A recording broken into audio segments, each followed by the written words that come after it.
Are you searching for fulfillment?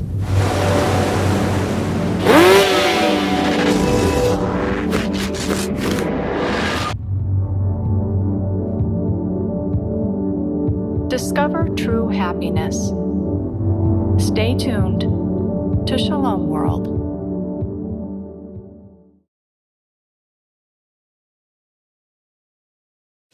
Where is God in the midst of COVID-19?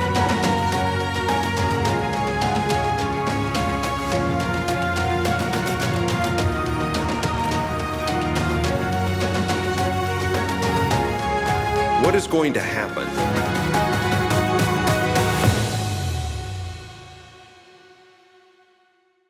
Hello and welcome to Hope Spot on Shalom World. I'm your host, Robert Feduccia from Nashville, Tennessee in the United States. And Hope Spot is designed to give you hope and insight for living through this time of global pandemic. And today our topic is history. How has the church dealt with times like this in the past? What has been our hope? Who are the examples that we can lean on, and whom can we imitate for this? And today I am joined from Australia from Professor Gregory Craven. He is the President and Vice-Chancellor of the Australian Catholic University, and he has held that position since 2008. He is a leader both in ecclesial and civic affairs, and he is also an expert in the area of constitutional law. Professor Craven, it is an honor to have you with us today. Thank you very much. And also joining us from Steubenville, Ohio in the United States is a professor of theology from the Franciscan University of Steubenville. And he has held that position since 1979. He is the author of many books, one that highly influenced me, and that was Catholic and Christian. And he is also the author of A Concise History of the Catholic Church. Mr. Alan Schreck, welcome to the show. It is so good to have you with us. Thank you. And forgive me, I called you Mr. Schreck, but you are Dr. Schreck, and you have very much a mind for history. And one of the things that I do love about the theological method is that view of history. So to both of you, I want to ask this question, and that is, does this period of time remind you of anything that we've gone through in the past? So Professor Craven, if I could, I'd like to begin with you. What has happened in the past?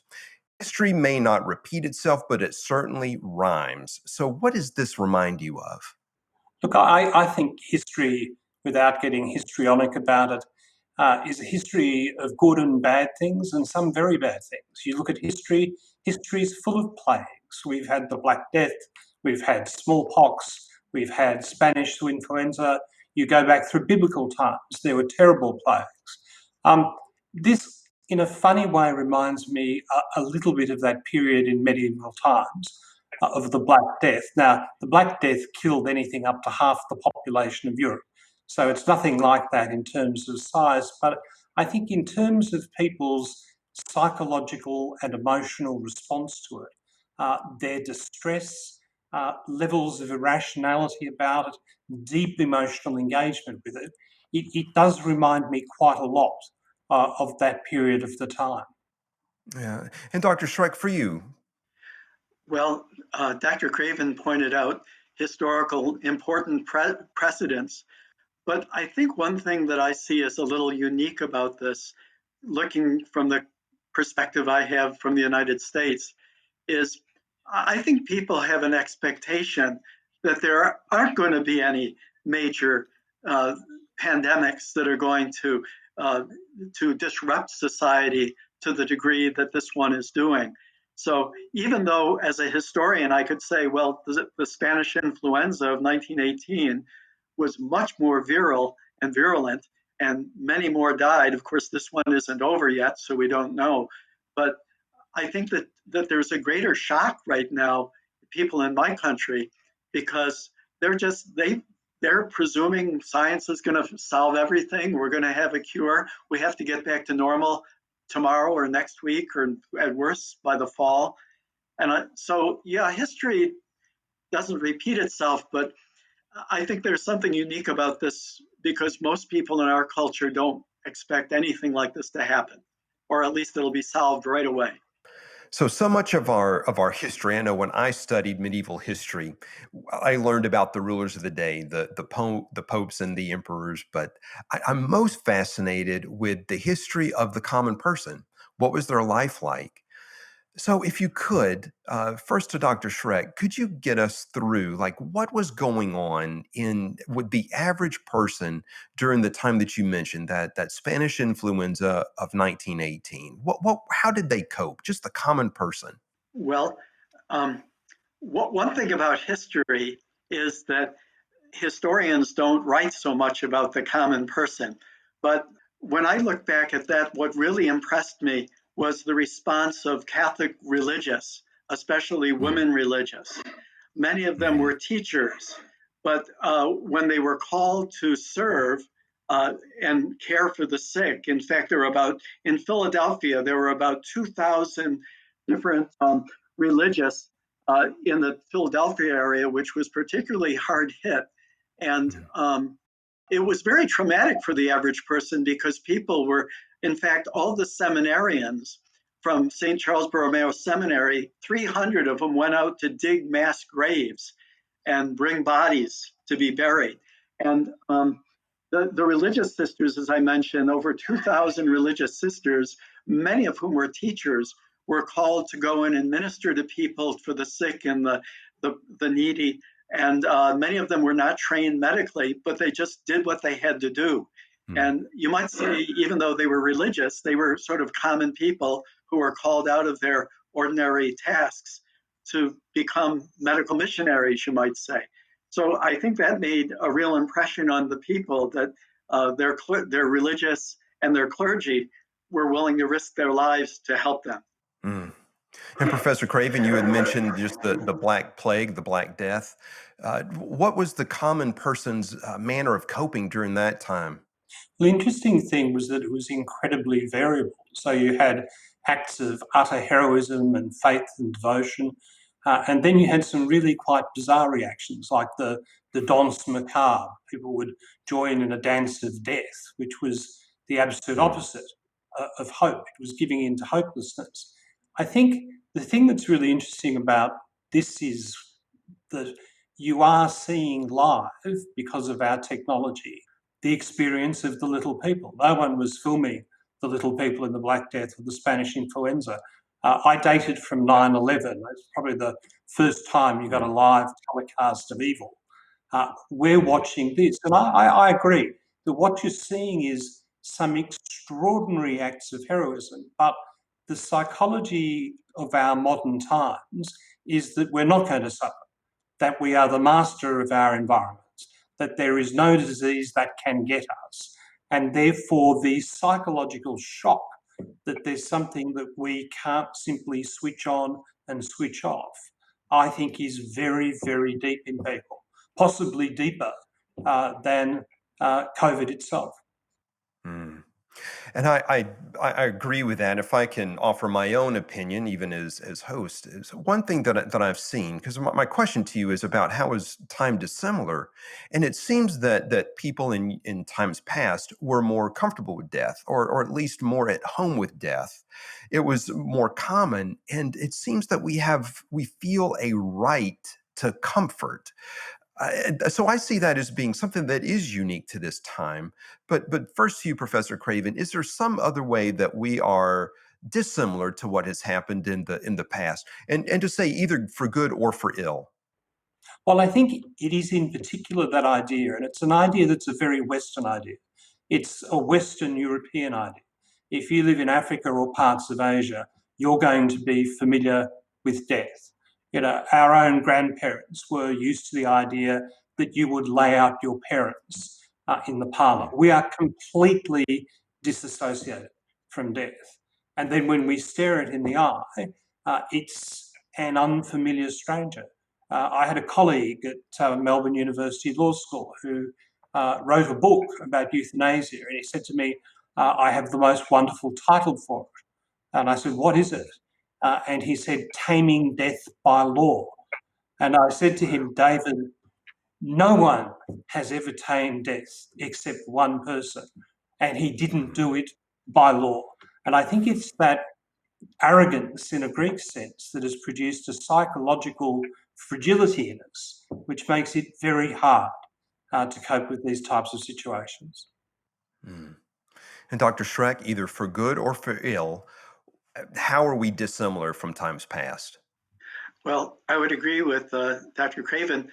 Um, I think back to the monks and common people who had this phrase "memento mori," remember your death, and would have a skull. And the idea that this is not something that's part of our modern culture. We hide death. We don't want to talk about death. We avoid it. On the other hand, what's good about this is God works all things for the good. I think this is a moment of evangelization that Christians, not just by preaching, but by our attitudes, that if we operate in faith instead of fear, we who know the solution to death is the resurrection of Jesus Christ. If we're living in hope and not falling prey to this hopelessness and fear and despair, people are going to ask, well, why can you be hopeful in this time? And this is an opportunity we have uniquely now to share our faith in Christ. In times through the church, regardless of what is going on, and it seems that even during the most desperate of times, the more desperate the time is, the greater heroic virtue emerges. So during these times, are there particular figures, are there particular saints that have risen up that you're reminded of right now? What was their character, and how can we imitate them? Dr. Schreck, is there someone who comes to mind for you? Well, I have two, and one very briefly.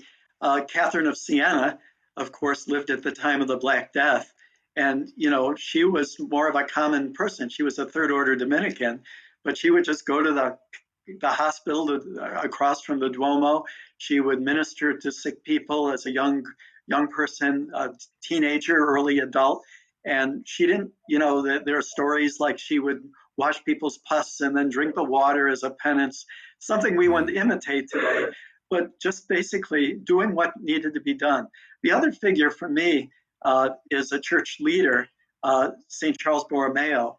And as Archbishop of Milan, where this was a plague that hit in the middle of the 17th century, he personally did so many things. And many of them were modern. He changed his clothes all the times and walked around when he ministered and had a sponge with vinegar that he'd wash his hands. And he realized how disease could be spread. So he even took personal precautions. But he had some processions for the end of the plague. He actually led one of the processions barefoot with a rope around his neck. But he had the men in the procession be 3 meters apart, because he wanted this to be a prayer, but he also recognized he didn't want to spread the disease. And the final thing about him is he knew the people could not celebrate in their churches, so he actually erected at some of the main crossroads altars where they could celebrate Mass and people could watch from their windows. So sort of today, we're all looking online for our Mass, but that they didn't have that, but he provided a way that people could at least witness the Holy Mass, even if they couldn't attend. Well, Dr. Schreck, I'm very struck by your example of St. Charles Borromeo, because what you described is exactly what we had seen in northern Italy at the height of the pandemic. So it seems that he was a real inspiration to the priests and to the clergy of Italy. But Professor Craven, if I could go to you, who are you reminded of? What saint comes to your mind, and how can we imitate them? Well, in a world where acts of heroic charity are being undertaken by everyone from doctors and nurses to cleaners, I'm reminded of Maximilian Kolbe, who in the midst of one of the greatest plagues the world has seen, National Socialism, committed an act of utter heroism that really nobody should ever remember or have noticed, because in that type of war machine, it wouldn't be remembered. And yet it was. I'm not a theologian, but it always strikes me that it's one of the great proofs of God that great good can come from evil. It's perfectly logical that great evil can come from great evil and great good can come from great good. But the fact that good can come from evil tells us something divine about the state of humankind. It is, in fact, a logical proposition. And I think that one of the things that we should be thinking about in this terrible situation is who are the Maximilian Kolbes, and where are we actually seeing this great good emerging from what is, a natural but great evil. Mm. And I guess as you're describing Maximilian Kolbe, I'm also reminded of St. Oscar Romero, who stayed in the background for a while, and then he felt the call from the Lord. And do you think that there is a danger of us pointing and waiting for someone else, praying, God, I hope you have someone to rise up, when the Lord may be asking us? So in this moment, how would you say for us, how could we respond heroically? I think it's quite natural. I mean, God knows there are precedents. Dear Lord, please, anyone but not me. I mean, the thing that I've seen is the health professionals helping enormously. But I've seen enormous acts of casual kindness that are simply brought forth by the Spirit, by the good Spirit, of people Mm, trying to help each other through horrible things. I mean, in the area I live, you think of the sort of businesses and livelihoods that are threatened. There's a florist where we live. I don't think he's ever sold more flowers. I think there are people going and buying 3 bunches of flowers a day because they care for their fellow citizen there. Now, that's a tiny act of kindness, but you multiply those in all sorts of ways. I think there is a particular charism for our political leaders that is mm, challenging them in this space. There is an awesome responsibility on people for what type of example, what type of response, what type of lesson do we draw from this? mm. In addition to the pandemic that's happening, another real reality that we're having in the church right now is that we do not have the pastoral care that we may be accustomed to. For example, I have not seen my own spiritual director since before the pandemic. We have not gathered for Eucharist. So, how are there places in the church's history where we haven't had direct pastoral care, direct access to the sacraments, and that the faith has continued on? So, how can we, or how has the church continued the faith in the absence of care from our clergy and from the absence of sacraments? Dr. Schreck, is there a parallel to that for you? Yes, and I'm even going to relate this to something we can do today. After the Black Death, before that, many ordinary people felt like the way they could make things right if there was something wrong was have the clergy or monks or nuns pray for them, which is good, it's admirable. But they wouldn't pray themselves. But after the Black Death, it appears that people realize, well, I have to pray myself. I have to seek God and develop, I have a relationship with God that I need to turn to God in the midst of this as well. And I think this is something as an opportunity for today. Obviously, what Dr. Craven said of those small acts of kindness are very important for us all. But I think we need to remember the power of prayer. I know in Europe, there are all these plague monuments put up in thanksgiving to God, dedicated to the Trinity or to Our Lady, both to intercede, for them to intercede for the end of a plague, but also to give thanks when a plague ended, because they acknowledged that God was the one who brought it to an end. And I think that, and now, you hear always on the news, oh, it's science going to solve everything. Science is going it's not this religion stuff. But if we're Christians, we believe we have the greatest power in the universe, the power of God, who does love us and does care about us. And that we have to believe as Catholics, as Christians, that prayer really makes a difference. The Divine Mercy Chaplet, however you want to pray, we have to really be public to say, I'm praying. And I believe that God can intervene, not against the science. We need science, we need good medical technology, etc. We need heroic nurses and doctors, but we need the common person to believe I can make a difference by my life and my prayer, as well as my good actions. Well, Dr. Schreck, I really appreciate hearing that what happened was that people began to take ownership. They didn't say no longer, sister, brother, father, pray for me, but they began to develop their own prayer life. I think that is unique.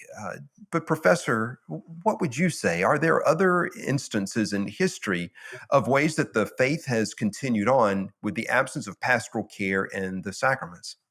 Look, I think that history of deprivation has been the history of the church. My family are Irish for 200 years. You couldn't have a sacramental life in Ireland. In my country, Australia, thank God we've finally got to the point where churches are marginally open. I've been able to go to Mass for the first time for ages. But when our convict society was begun, there were originally some priests, they were allowed to practice Mass. It was stopped. There's a danger. And yet 20 years later, when it was reopened, what was there? There were still Catholics hungry for the sacrament, and the priests came. The thing I always remember in the modern age, do you remember when the Russians, the revival communists, tried to put down Yeltsin in the Russian White House, and he was surrounded by a crowd of millions of people to protect him from tanks, and they were all waving icons of the Mother of God and the Pantocrator. And I turned to my wife and I said, those icons cannot have been painted in the last 6 months. They have been hidden for years. The faith, the church survives on the faith, the holiness given to God to its people. Oh, Professor Greg Craven, thank you for joining us today. Beautiful insights. Thank you. And also to you, Dr. Schreck, we're so grateful for your perspective and for your expertise. Thank you for joining us today. You're welcome. God bless you all. Well, thank you for joining us. I know I was blessed to hear how the church has coped through times like this in the past, both in times of a pandemic, but also when there was the absence of pastoral care and sacramental practice, where we, the laity, took ownership of our faith and we prayed. And in order to take ownership of our faith, I would like to invite you to come to shalomworld.org and also to download our app. If you are enjoying HopeSpot, there's much more content that can help you to grow and to take ownership of your faith. Again, thank you for joining us here at HopeSpot on Shalom World, and we will see you next time.